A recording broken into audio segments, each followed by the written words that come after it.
Okay. There's our in. Hey, welcome to the Fireside Tattoo Podcast, the official podcast of the Tattoo Improvement Network. Go to tattooimprovement.com where you will find homemade buttermilk biscuits and fresh coffee for everyone.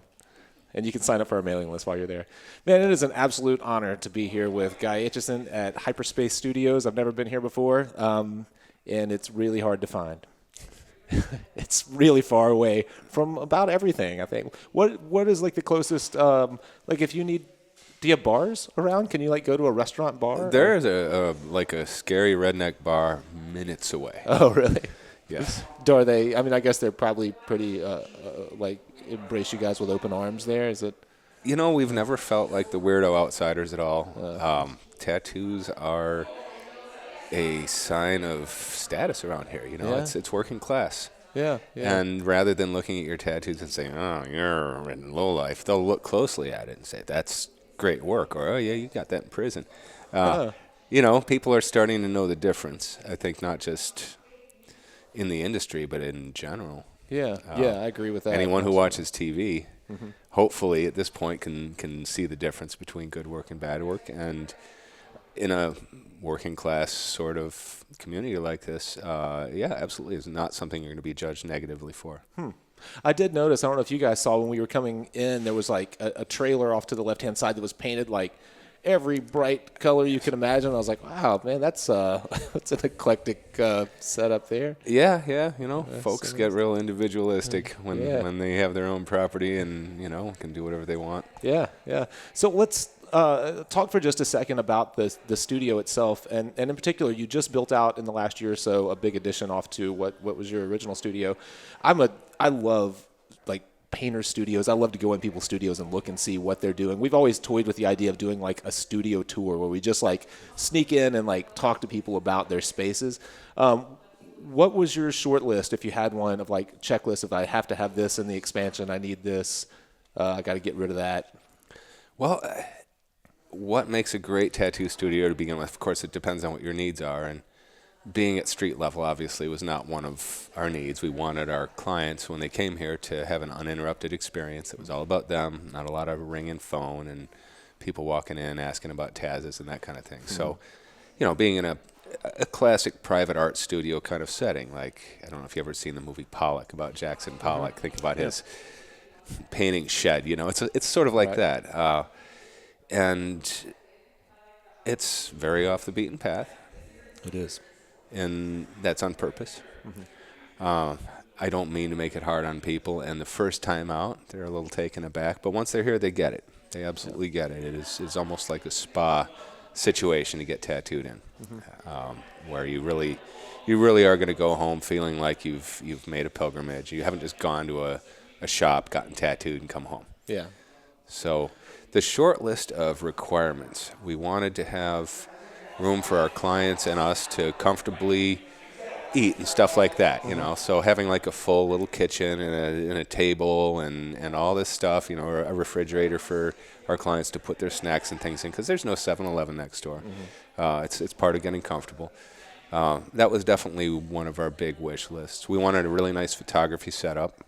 So like I was showing you earlier, we have that drop-down photo backdrop, which we haven't started hanging art on that wall yet. That's going to be our big art wall. So we wanted to be able to have both. You know, we wanted our cake and eat it too. So we could roll it up when we're not using it and then, you know, extend it down to, you know, whatever length we need to for our photos. So that's worked out great because, like I was saying, we were shooting into a laptop and getting very nice photos of just the finished pieces. Everybody else gets the phone treatment. Right. You've got a lot of natural lighting coming in. Obviously, that was important because there are, you know, 2 full walls of windows. And when we first came in and you were working, you actually had no lights on in the studio at all. You're working completely from natural light. I guess that was a big kind of prerequisite as well. Not just the lighting, but the view. Yeah. Sitting here for a long time. And then at night, we have the outdoor lights that go on, and so we still have some ambience when you look out the window. You know, it's a long time to sit, sometimes multiple days. Typically, my clients come out for 2 to 3 days.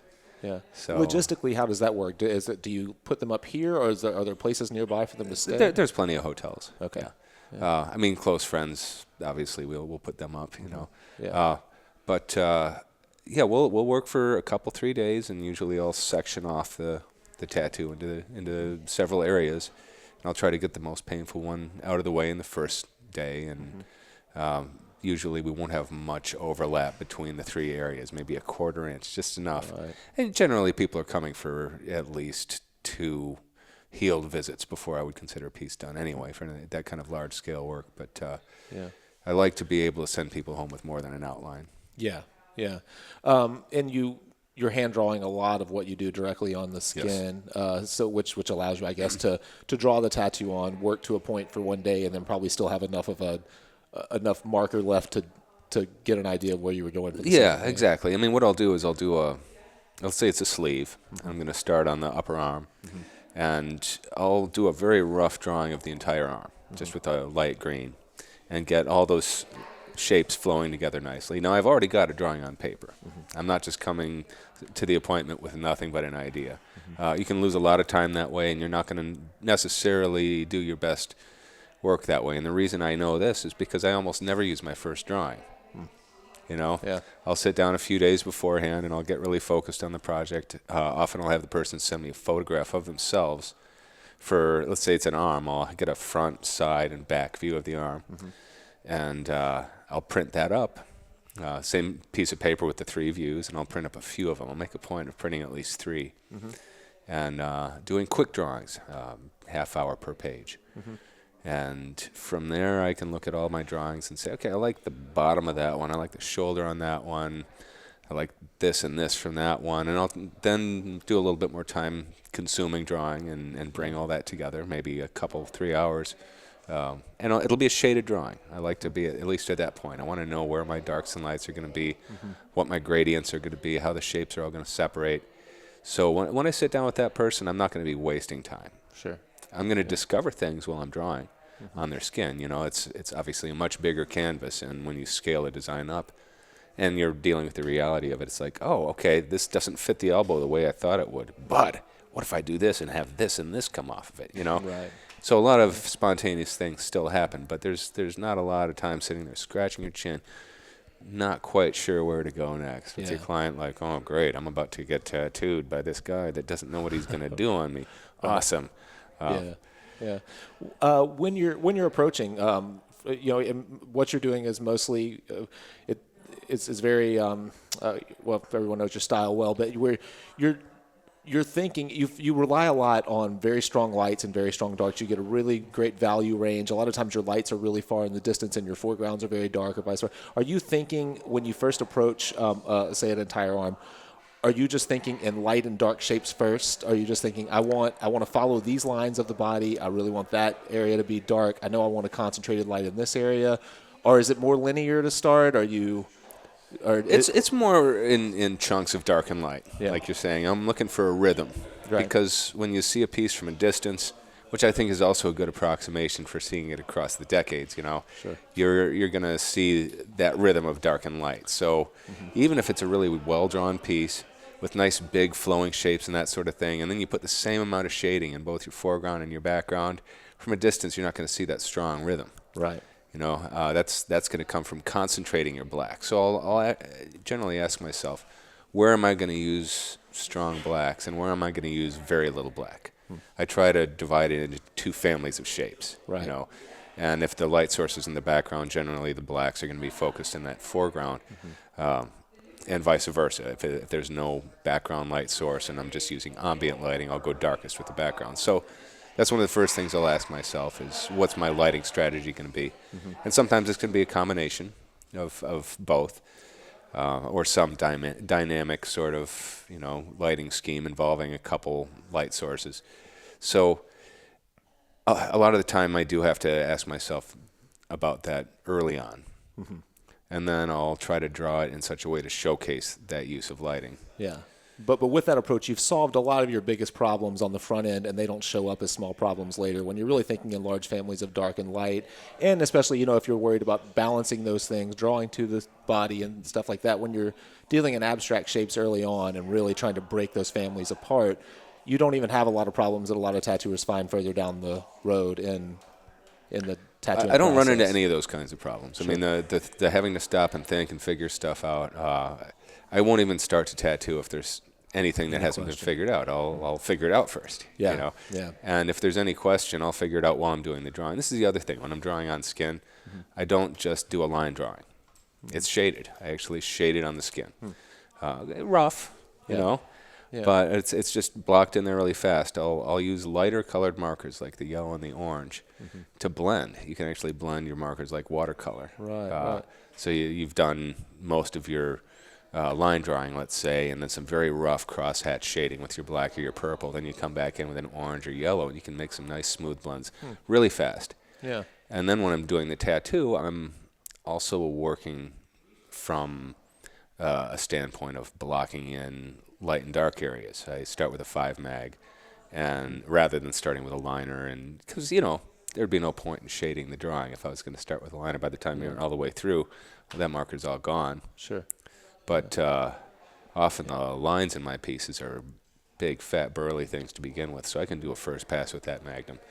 But if I have to stop for a second and switch out cartridges, and do some fine lines for a shape that calls for it, switch back to the 5 Magnum again, I will. I'll do that quite a few times in the course of that first pass. So by the time I'm done with that first pass, I've gotten all those basic gradients and dark and light areas already blocked in. Right. Yeah, Jeff Ensminger actually first introduced me to the idea of starting with a 5 mag, and he told me that he got it from you. And I've adopted it just in the last year or two in larger scale pieces, and I'm really impressed with how quickly and effectively I can get some marks in that make good sense to me, and then I know what direction I'm going, even if I'm not rendering maybe as fully as you are as you move up in our area. But say, on an entire back, I can kind of scratch in. I've got almost, at the end of a first sitting, I've got an entire back laid out that almost looks like a rough kind of charcoal drawing that's really, really nice, that when it heals, I can come back and really start to play with my edges and really get some crisp edges and leave some of them in that kind of rough. And you get such a nice kind of variation of edges and textures that way. Yeah, I've really enjoyed them. The Mag First thing was there's those Indianapolis guys who we saw doing it first, and there's some French tattooers doing it too. Oh, really? I don't know who was first. Probably the French guys. Yeah. There's Stéphane Chaudezeg and a couple of these other guys. And Stéphane told me the reason he was doing it is, this is back in the day when there's no information. Almost 30 years ago, and he just couldn't get a good outline. Yeah, that's just what worked for him. Yeah, that's so great. he started doing everything Magnum first, and yeah, and it built from there. And then there were St. Mark and Monty and those guys in Indianapolis who started doing this large Magnum first sort of approach, like 11, 17 Magnums to begin with, which I tried that, and I found it to be way too slow moving to be able to get a stencil committed in a first pass, especially for the kind of large work that I was doing. The thing I like about the 5 mag is you can fly. Yeah. Very little skin resistance. It's a small number of needles. They're spread far apart. They get through the skin with not much, resistance at all, and so you can move quickly. It's like a calligraphy pen that you can just scoot along. Now it doesn't saturate very much, but like you're saying, it's like a rough charcoal. And the other advantage from it is then you can soak that person with Bactine, and they are already going to get a really good effect out of that. So I work 3 hours like that. I take a nice break because this is how I have kept myself from wearing out. So I work 3 hours. I take an hour off. I'll work another 2-3 hours. I'll take another hour off. So my clients have to be ready for that. Yeah. But my hands don't overheat. You know what I mean? My eyes are okay. I get to, ask my kid, how was school today? Yeah. And then get back to work feeling refreshed. And so then we're coming back after this break.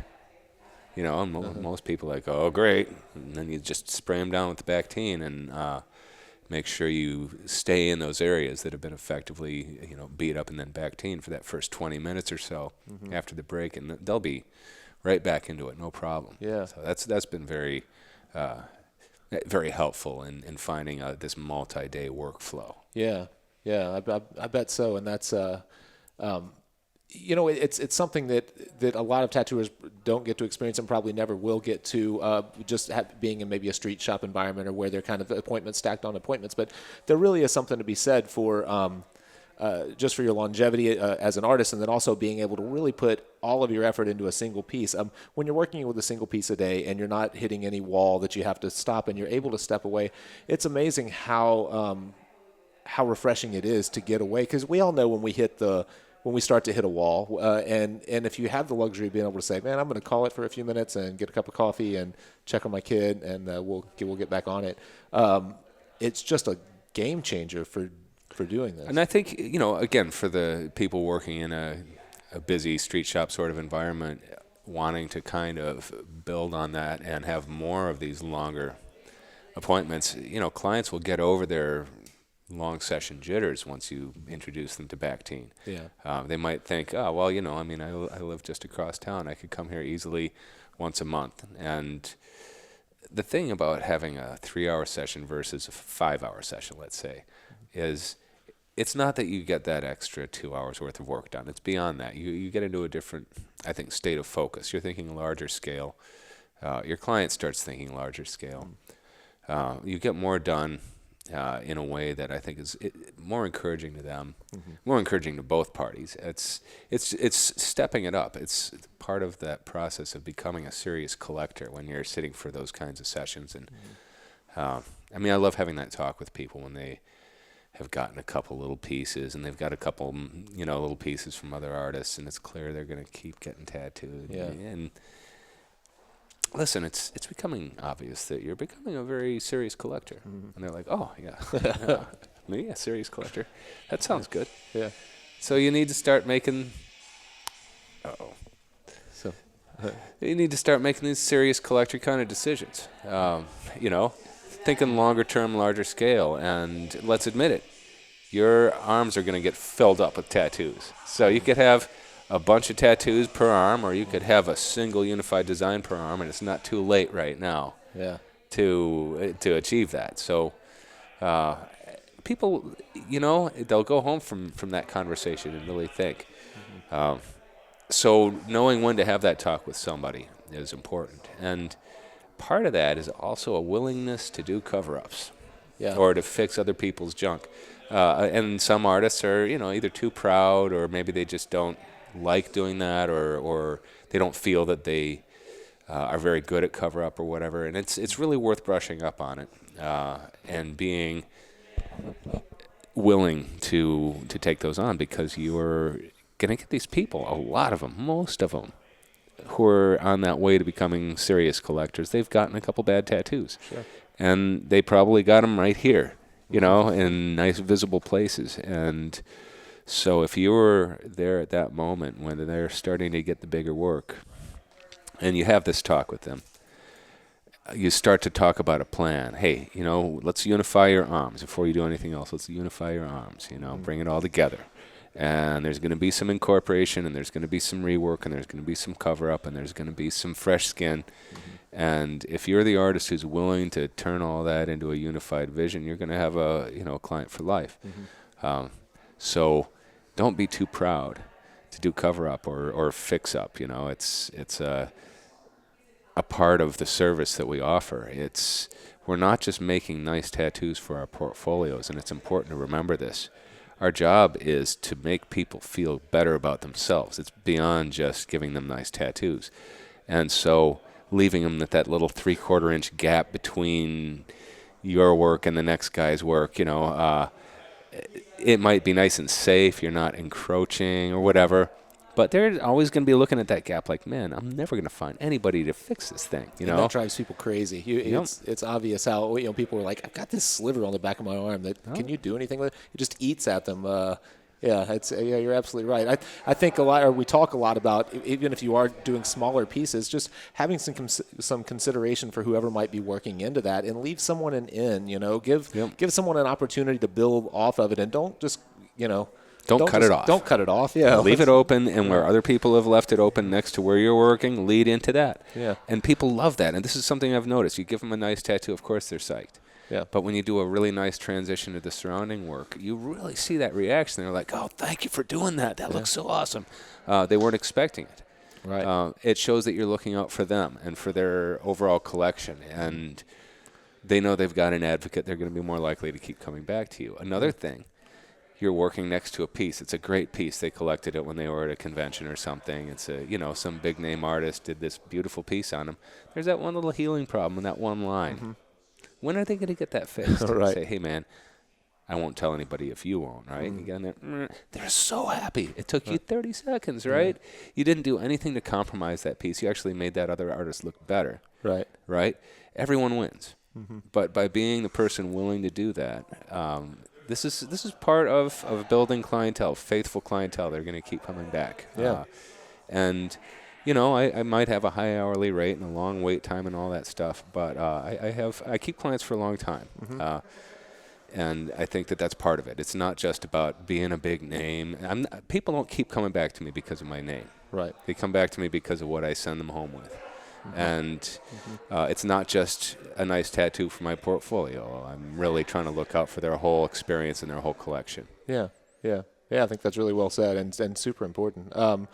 Changing gears just a little bit, we were talking earlier about drawing to the body and thinking about not just longevity, but how a tattoo reads. And our friend Jeff Hine, I don't know if you know Jeff Hine, a painter out in Jeffrey Hine out in, he's a great figure painter in Utah, Salt Lake City area. And I took a workshop from him not long ago, and he was talking about his rule of threes, and basically that a painting should look really interesting from 3 inches, 3 feet, and 30 feet. And so there should be enough variation in the mark, making it 3 inches, or working the other way. There should be enough interesting things happening from 30 feet that you want to move closer, and at 3 feet it should work really well. And at 3 inches, there should be enough variation in marks and in textures and things like that you can really get into it and pay attention at each level. And every time I leave a workshop, I'm working hard to be a good painter. I still struggle with it, but I try to kind of think of what I can bring from that to my tattooing. And I think that's something that you've always pulled off really effectively is that rule of threes, that you can see what's happening, even just because the shapes work, as large abstract shapes, and they work when you get closer in a textural way or in the way that the light kind of wraps a form or whatever it is. Do you think in those kinds of terms? Yes. I came from a graphic art background, and at first it was album covers. That was my dream at first. Ever since Iron Maiden, I wanted to do album covers, and those have to grab people at a glance. And then once you've actually taken the thing home, you want to be able to fall into it and be captivated by it, transported somewhere else, have detail that can do that. And so I came into it with that sort of thought process. But what's happened along the way is I've developed this sort of directive to always try to maximize shapes. How can I simplify the design and make the shapes bigger? So even if I've done a sketch, and I do this with every sketch, I like the drawing. I'm still going to photograph it, take it into Photoshop, and I use this filter called Liquify. If you're anyone not familiar with it, imagine your drawing being on a rubber sheet, and then you can stretch and distort that rubber sheet all you want, and it will stay stretched, right? So you use brushes to move around the borders of your shape. So I'll always go into Liquify. I'll smooth out my arcs, and I'll expand the shapes. I'll try to make my foreground shapes bigger. I'm thinking like a 75-25 foreground to background ratio. Okay. The background is there to support the foreground, by and large. In some cases, the foreground is there to frame off the background. Every now and then it'll be something like that, but usually it's not. I'm trying to make big foreground shapes, and so that's one of the ways I go about it. Is I always try to improve my own drawing, even if I like just about everything about it. I'll try to still beef up those foreground shapes somewhat, because that's how you're going to get that high contrast. I think a lot of people misunderstand what contrast means, especially in tattooing. They're like, well, contrast means you use a lot of black. Well, yes and no. Right. Contrast is about difference. That's what the word means. Right. So you use a lot of black in this and this and this, and you use little or none in this and this. That's what makes contrast. Right. When you use a lot of it here, here, here, here, and here, what you have is dense. Right. That's not contrast. Right. Yeah. We talk a lot about trying to get contrast in all, not just value contrast, but color contrast in like really saturated high key colors, and then softer, more muted tones in really textural areas, and then areas with less texture, and trying to find a nice combination that contrasts every element from shape to value to edges to color, trying to find ways to use contrast selectively. Yeah. Russ Abbott is great with the color scheme aspect of it. He's one of the people I think really pioneered talking about find that one element that you want to go bright with, and then using this handy dandy color wheel. Right. It is pretty handy. That thing rocks. Love it. Yeah. I've gotten some totally unexpected, color schemes out of it because otherwise I'm just going to keep doing what I think is going to work according to my past experience, and you get into ruts that way. Yeah, absolutely. The one thing that I've brought this up on the show before, the thing that I think a lot of people confuse is color contrast with value contrast. So they think if they're using, say, a blue and an orange that they're getting great contrast, but they might sit really closely on the value scale. And so one thing that color wheel does so effectively is that since it's eternal inks, or now it's whatever inks you want to look at, you can actually pull this out and say, okay, I know I've already using this as like a base color, and I need an orange, but let me make sure I don't use an orange that's sitting in this same ring of value. Let me push to this area or this area. Yep. And that's really, sometimes it's hard to, high key colors sometimes will read as lighter or darker than they actually are. And I think that's a great little tool to help you decipher it. Well, and they're going to fade. They're going to lose some of their brightness, and you can't really rely on color alone for contrast. Right. I had this drunken conversation with this guy, Watson Atkinson, a long time ago, and his assertion, which I argued at the time, but now I agree with, is that a good tattoo should look good in a black and white photograph. That's a good test. And so we call that the Watson test now. Take the photo and desaturate it, and you can see if you blew it or not. And so if you can achieve color contrast at the same time as value contrast, that's when you get enough difference for something to really pop. Right. Yeah, and I think, and this comes from some painting book that I read a while back, but a lot of younger artists or inexperienced artists will tend to stay in the mid-tone of the value scale because strong contrast reveals drawing inconsistencies pretty easily a lot. If you're not really recognizing how light reveals an object or reveals form, if you stay in those medium grays, they feel like, well, I'm not really taking too many chances here, but it's pretty obvious that why they did that to a more experienced eye, I guess. And so, and I think it just speaks to how important it is to learn to use contrast and to look at things and say, like, what does that really look like? How does that light really bend around that object? And how can I accentuate it? How can I push it to make it interesting for a tattoo or for a painting or whatever it is? I think part of it is also being decisive with your drawing, and part of that is asking yourself, where do I want my darks and lights to be? And when you're not sure, you get what I refer to as a manifestation of indecision, right? Yeah. I'm not sure if I want to go dark or light with this shape or this shape or this shape, so I'm just going to go medium with all of them. Right. Yeah. And then you just end up with something that's wishy-washy and doesn't have much power. Right.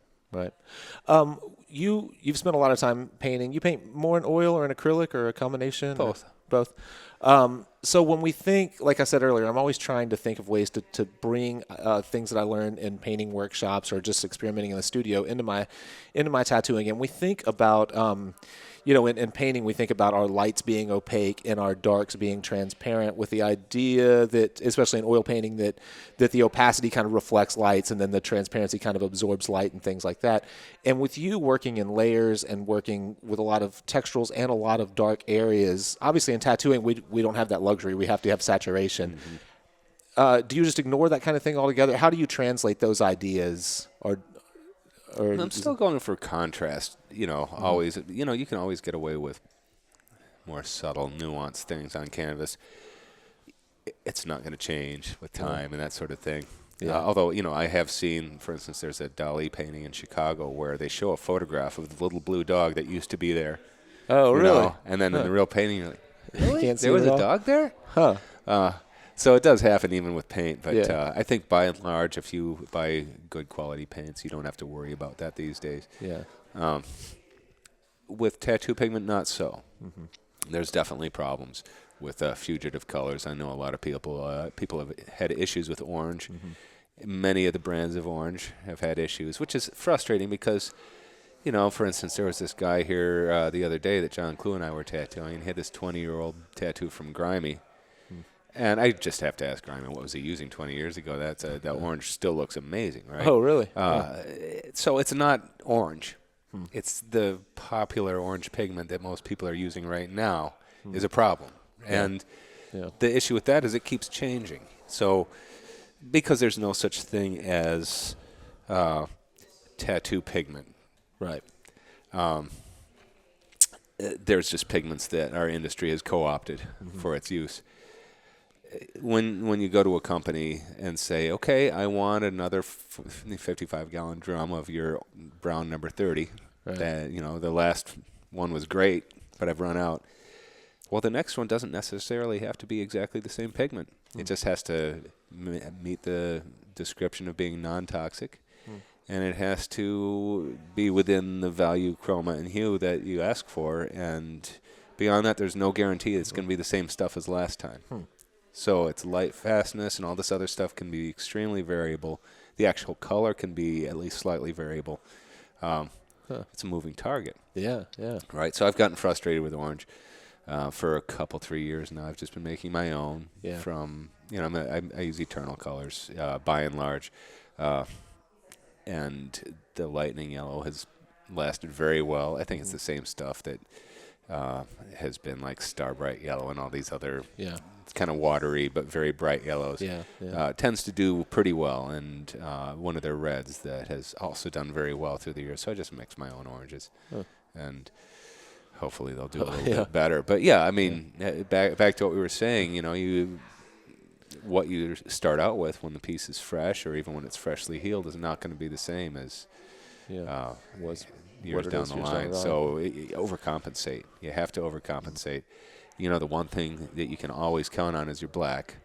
So by making the black usage in the design decisive, strong, clear, readable, then that gives you a frame to hang the rest of the color on, and hopefully if some of that color fades away, you'll still be all right. Yeah. So the bones of the composition are still in place, and you can lose a little bit of subtlety. I notice sometimes you'll actually build like 3D models of your tattoos before you tattoo them. There was a back piece you did not too long ago that you had built and photographed a 3D model. With you having worked in this kind of bioorganic style for so long now, what value does that bring to? Do you not have it all memorized at this point? What do you get from actually looking at it? It improves my lighting. It improves my realism. So my goal ultimately is I'd like to be able to create totally convincing kind of virtual spaces, organic virtual spaces that you could fall right into. And, I get a little closer every year, but I did reach this point where I'd felt that I'd kind of hit a ceiling with it, that it had become very systematic. I had a system, and it worked pretty well, and it was based on following the rules of lighting and having a way of building shapes out of these little cellular blocks that I knew how each of those individual parts would react to the light, and the totality of the thing would add up to being a relatively convincing space. But I definitely reached a point where I couldn't get it nearly close enough to realistic for my tastes, and so that's when I started building the models. Yeah, and so that's really helped you a lot. Hugely, yeah. Every time I build one of those, I learn something from it, and often it'll be a particular trick. Like, I'll try to find take-homes each time, like the way that the shading comes off of this particular fold is like, wow, I never would have expected that, and then I'll use that again and again. It'll become a trick because the left brain needs those things. I can't just suddenly become realistic. I have to build up the tricks bit by bit. Yeah. And every now and then I'll discard something like, oh, okay, I'm not going to shade a curved shape that's supposed to be lit that way ever again, because that's not how it really looks. Yeah. And I wouldn't know that if I didn't have this actual reference in front of me. Yeah. So a couple times a year I'll do that. Yeah. I think it's awesome. When I first saw it, I dropped my jaw. I was like, oh, what a great idea. I just, being someone that struggles to paint and draw from life, and I've got a friend, a small group in Memphis, and we set up and we split the cost of a model every Wednesday, and we paint from life. And there's so much information in shadows in real life that photographs kind of like simplify for you. And especially in the type of work that you're doing, I would think that there's a lot of like, there's probably so much to learn just by because you have to be your own kind of filter. You can't put all that information in there. So you have to selectively kind of decide what all you incorporate and what you don't. I think that's part of what makes each realist artist in tattooing interesting, because they have different things that they emphasize. Some are more focused on detail. Some are more focused on ambience. Some are more focused on simplified shading, like look at Steve Butcher versus Nico. I mean, the differences are striking, and yet they're both realistic. So I wouldn't say that there's a particular correct set of things that should be emphasized. I think that's part of it, is everyone is going to find their own way, and that's what makes their voice. I'm still trying to find mine. I'm just wanting it to be more realistic at this point, but I can see it in my head. In my head, I can see the way I want it to look. Yeah. And I've been able to for a long time. And if I were a less patient person, I could be very frustrated. Yeah. But I think we all have to remind ourselves of the path that we're on, and progress is a gradual thing, and that really, if you have a high enough goal in your head, you're not going to live to see it, and you have to be okay with that. And you have to enjoy the journey. And I think it was Loretta Lou that I don't even know where she got this quote, but there is no road to happiness. Happiness is the road. Right. And so if you enjoy learning and improving yourself, then that needs to kind of be enough. Yeah. But I'll tell you what, every time I sit down with a tattoo, I mean, there are no exceptions. I'm just happy to be there. And sometimes I'll even have these moments, regularly, of like, how fucking awesome is this? Yeah. I'm about to sit down and do 6 hours of this. Yeah. So the process of doing the tattoo, the moment to moment, just I'm putting color in the skin and having this conversation and, enjoying all the sensations of doing the tattoo. That's as important to me as being able to collect the money or post the finished piece and get all the comments or, build the career, any of that stuff. Of course, you got to do that stuff. You've got to remain relevant. You've got to remain visible. And you can't do that without a certain amount of work. But at the same time, that moment-to-moment experience of doing the work needs to remain one of your joys, because that will show. It's obvious. Yeah. You've basically answered what my next question was going to be, but I'll throw it out there anyways.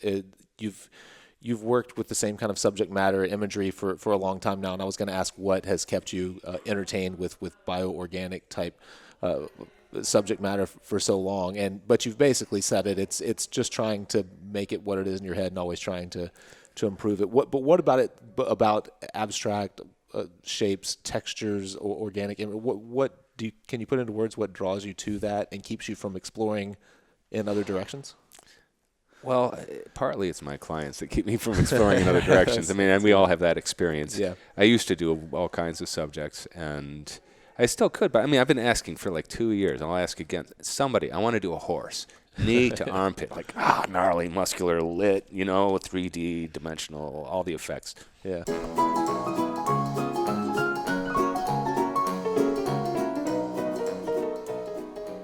Will we ever find our way home from Hyperspace Studios? Will Guy ever get to tattoo that horse? Tune in next week for the thrilling conclusion on the Fireside Tattoo Podcast.